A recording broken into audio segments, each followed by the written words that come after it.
बिस्मिल्लाहिर्रहमानिर्रहीम। अस्सलाम वालेकुम। मैं हूं नासिर नकवी INN के साथ।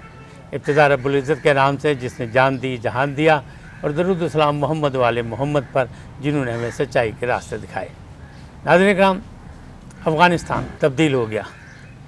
20 साल जद्दोजहद की अफ़गानिस्तान की आवाम ने और ज़बरदस्ती के हुक्मरानों को मार भगाया। अफ़गानिस्तान में 20 साल पहले 9/11 के बहाने से अमेरिका बहादुर वारिद हुए थे। उनके इत्तेहादी फ़ौजें भी थी साथ, और उन्होंने बड़ा कुछ यहाँ किया। और कहने के लिए आए थे कि वो दहशतगर्दी का ख़ात्मा करने आए हैं, बल्कि वहाँ जो जंगजू हैं उनका भी वो ख़ात्मा करने आए। इस पर तफ़सीलन गुफ्तगू करूँगा कि मौजूदा सूरत हाल में क्या पोजीशन है, क्या हो रहा है, क्या होने जा रहा है, और क्या होना चाहिए, और आइंदा क्या होगा। लेकिन आपसे पहली दरख्वास्त यही कि INN को सब्सक्राइब करें, लाइक करें और अपनी कीमती राय का इजहार करें। तो दोस्तों, बात सीधी सी है कि 20 साल बाद भी अमेरिका बहादुर वो कुछ नहीं कर सके जो वो करने अफ़गानिस्तान आए थे।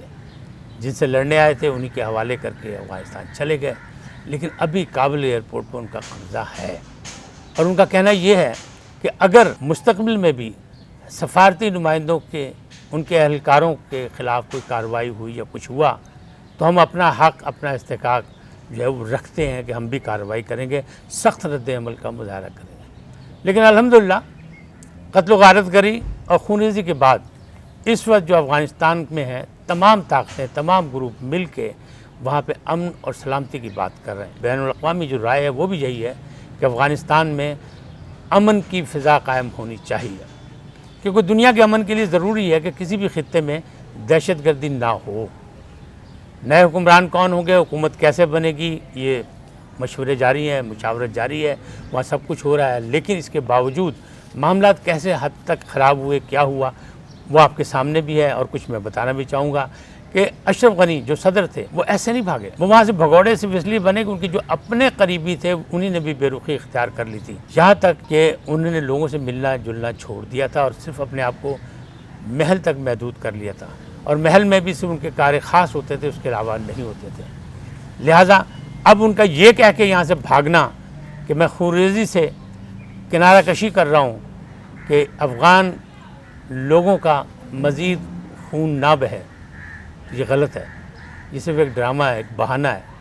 वो ताजिकिस्तान निकले थे, लेकिन बाद में वो अबुज़ैबी में बरामद हुए और एक हॉस्पिटल में। उनके साथ जो सामान था ज़्यादा राह, उसमें बैग भरे हुए थे डॉलर्स के। तो अभी उनकी करप्शन की दास्तानें भी सामने आएंगी कि उन्हें कितना माल कमाया, उनके अवारियों ने क्या पैसे कमाए, क्या कुछ किया, और अफ़गानियों की किस्मत से किस तरह खेला, ये चीज़ें भी सामने आएंगी। लेकिन अब तो उनके अपने जो अब्दुल्ला जिन पर हम अभी भी निशान लगा के बैठे हैं क्योंकि वो भारत नवाज थे, अब उनकी रवैये क्या हैं, अब वो कौम के साथ खड़े हैं या नहीं खड़े, ये तो उनका अमल बताएगा।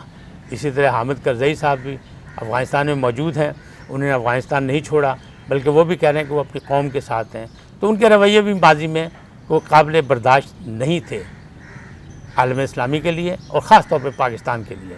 लिहाजा बहरहाल जो कुछ हुआ, ये क्या खून खराबा हुआ, इसमें अगर देखें तो क्या खोया क्या पाया, अगर इस बात का अंदाज़ा लगाएं तो आप ये देखेंगे कि 20 साल की तवील जंग में जितने नुकसानात हुए, उस नुकसानात में अब जो अमरीकी नई नस्लें हैं वो कर्ज़ अदा करेंगी। यानी अमेरिका बहादुर ने जितना सरमाया वहाँ लगाया, उसका कर्ज़ नई नस्ल उतारेगी। इसी तरह भारत सरकार ने अपनी नंबरदारी के लिए, अपनी ठेकेदारी के लिए जो कुछ अफ़गानिस्तान में किया, वो भी भारतीय कौम भुगतेगी। भारत के कर्नल जो सियाचिन में जिन्होंने बड़े कारनामे दिखाए थे, उनको बड़े भारतीय फ़ौज ने एजाज़ात से नवाजा था, वो ये कह रहे हैं भारत की पॉलिसी गलत थी, भारत ने समझदारी का मुजाहरा नहीं किया, लिहाजा भारत ने बेतहाशा नुकसान उठाया, और ऐसा नुकसान उठाया जो बरसों भुगतेगी। अगर इस जंग का पूरा जायज़ा लें तो हमें ये नज़र आएगा कि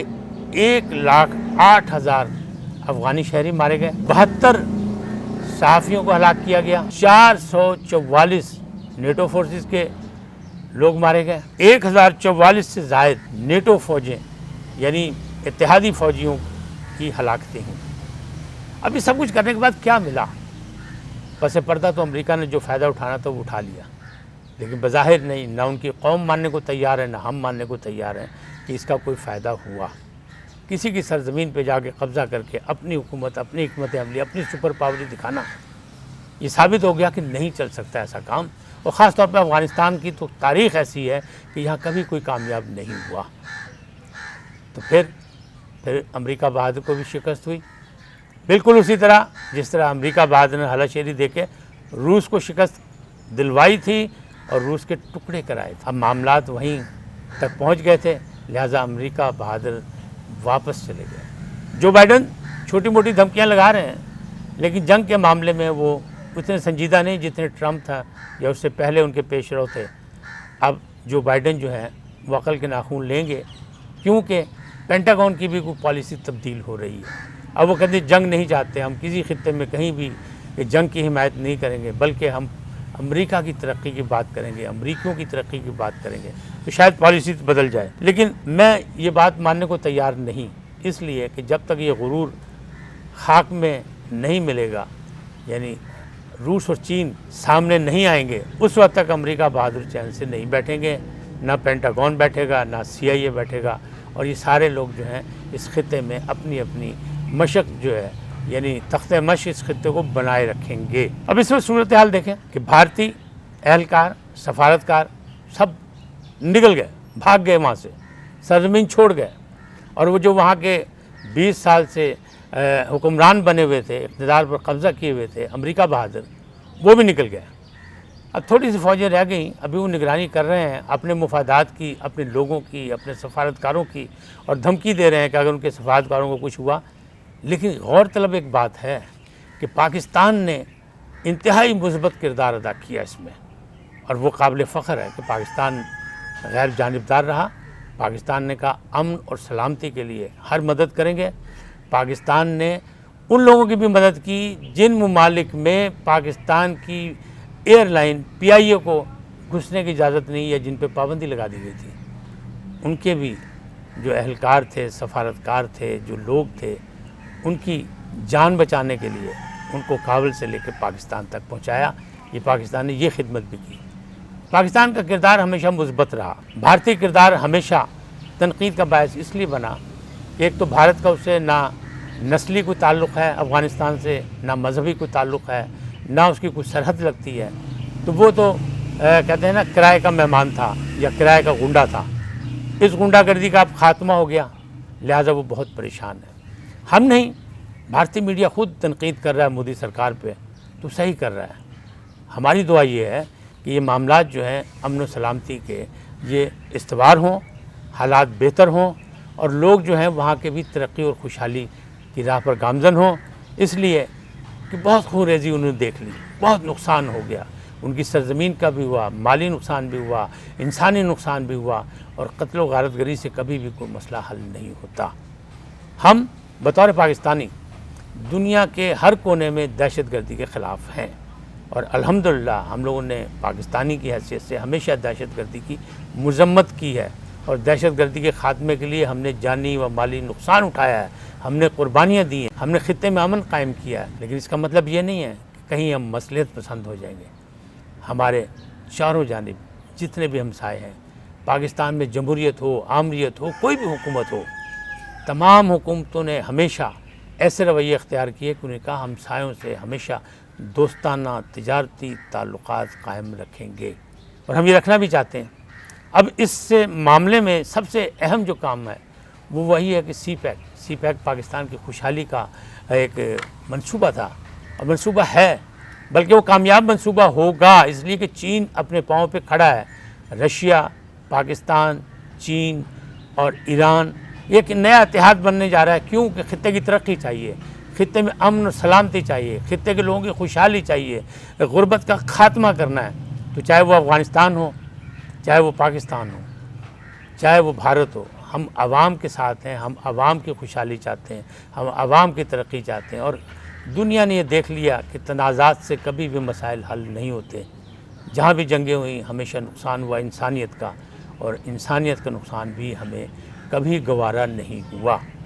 افغانستان میں اللہ کرے جلد از جلد ایک ایسی حکومت قائم ہو جس میں ان کی جو کثیر النسل बरादरियाँ हैं वो शामिल हों और सब मिल के काम करें, क्योंकि अभी भी वहाँ से मुख्तलिफ अफवाहें आ रही है कि अहमद शाह मसूद के साहबजादे जो हैं उन्होंने बगावत कर दी है, काबुल को मानने से इनकार कर दीजिए। तो ऐसी अफवाहें ऐसे मौके पे आती हैं, होती हैं, लेकिन आज के जो वहाँ के हुक्मरान बनने वाले जो मुस्तकबिल के हैं, उन्होंने पहले भी ये कहा था जब वो लड़ाई लड़ रहे थे अपना अमेरिकन इत्तेहादियों से, तब भी उन्होंने कहा था कि काबुल पे कब्ज़ा हमारी वो कहते हैं ख्वाहिश नहीं है, हम अमन और सलामती की बात करते हैं, हुकूमत ऐसी चाहते हैं जो सबको साथ लेके चले। हमारी दुआ है कि ऐसी हुकूमत वहाँ कायम हो और तरक्की और खुशहाली की राहें इस्तवार हों, क्योंकि अफ़गानियों ने बहुत खून देख लिया, बड़ी क़त्ल व गारतगरी देख ली। अब वहाँ ऐसा नहीं होना चाहिए। हम इंसानियत की तज़लील बर्दाश्त नहीं करते, हम दहशत गर्दी का ख़ात्मा चाहते हैं, हम अमन और सलामती चाहते हैं, ना सिर्फ पाकिस्तान की, पाकिस्तानियों की, बल्कि दुनिया भर की, और ख़ास तौर पर इस्लामी दुनिया की। इस्लामी दुनिया को भी यहाँ भरपूर उनका साथ देना चाहिए। अफ़गानिस्तान के मुस्तकबिल के हुक्मरान भी इस वक्त दुनिया की तरफ नज़रें बढ़ाए हैं, और अच्छी बातें हैं कि अक़वाम मुत्तहिदा, यूनिसेफ, दूसरों अदारों ने उनकी हिमायत का भी ऐलान किया है कि अगर अमन व सलामती की कोशिश अफ़गानी ख़ुद करेंगे तो हम उनका साथ देंगे। इंशाअल्लाह ये कोशिशें कामयाब होंगी और वहाँ अमन व सलामती के साथ तरक्की और खुशहाली होगी और अफ़गानिस्तान एक बार फिर फूले फलेगा। इसी दुआ के साथ इजाज़त लेता हूँ। INN को सब्सक्राइब करें, अपनी राय का इजहार करें, लाइक करें, ताकि हमारा और आपका ये राब्ता रहे। घंटी का बटन भी दबाना ना भूलें, ताकि मुस्तकिल राब्ता कायम दायम रहे। आप सलामत रहें, खुश रहें। अल्लाह निगहबान।